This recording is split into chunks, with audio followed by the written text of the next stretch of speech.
میری آج کی کہانی ندا کے بارے میں ہے۔ ندا ایک ایسی لڑکی جو خواب دیکھا کرتی تھی۔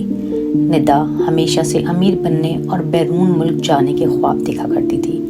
ہر بار جب اس کی سہیلی سارا پاکستان آتی تو مہنگے شاپنگ مالز میں خریداری کرتی، پرانی سہیلیوں کے ساتھ مہنگے ہوٹلوں میں کھانا کھاتی اور بے تحاشا پیسہ خرچ کرتی۔ ندا کو ہمیشہ لگتا کہ بیرون ملک کی زندگی کسی خواب سے کم نہیں۔ وہ بھی چاہتی تھی کہ وہاں جا کر ایک خوشحال زندگی گزارے، لیکن اس کی زندگی میں ایک بہت بڑی رکاوٹ تھی، اس کی بیمار ساس۔ اس کا شوہر جو اپنی ماں کا اکلوتا بیٹا تھا، کبھی بھی اپنی ماں کو تنہا چھوڑنے پر راضی نہ ہوتا۔ ندا کو اپنی ساس سے شدید حسد ہونے لگا۔ وہ اسے صحیح وقت پر کھانا نہ دیتی، دوائیں وقت پر نہ دیتی اور زیادہ تر وقت اسے نظر انداز کرتی۔ مگر اس کا شوہر ایک نرم دل انسان تھا۔ اس نے کبھی اپنی ماں کی ذمہ داری ندا پر نہ ڈالی، بلکہ خود اپنی ماں کی دیکھ بھال کرتا رہا۔ کچھ سال بعد ندا کی ساس کا انتقال ہو گیا۔ ندا نے آخرکار اپنے شوہر کو قائل کر لیا کہ وہ بیرون ملک منتقل ہو جائے۔ اس نے سوچا تھا کہ اب اس کی زندگی ایک خواب کی تعبیر ہوگی، لیکن اصل کہانی تو یہاں شروع ہوتی ہے۔ جب وہ بیرون ملک پہنچی تو حقیقت اس کے تمام خوابوں کے برعکس نکلی۔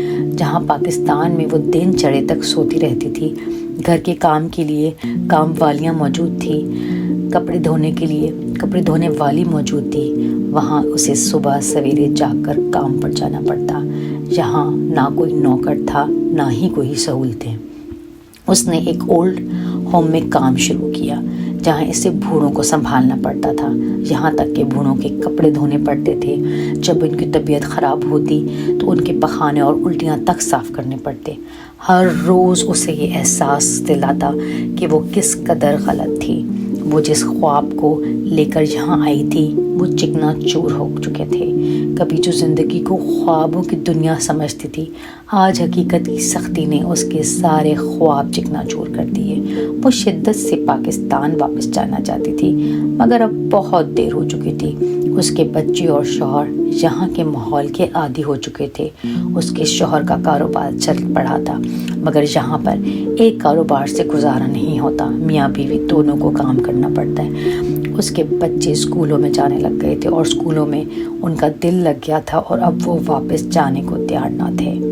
اب ندا کا نصیب وہی تھا جو ہر روز بے بسی کے آنسو بہاتی، مگر کوئی اس کا دکھ سننے والا نہ تھا۔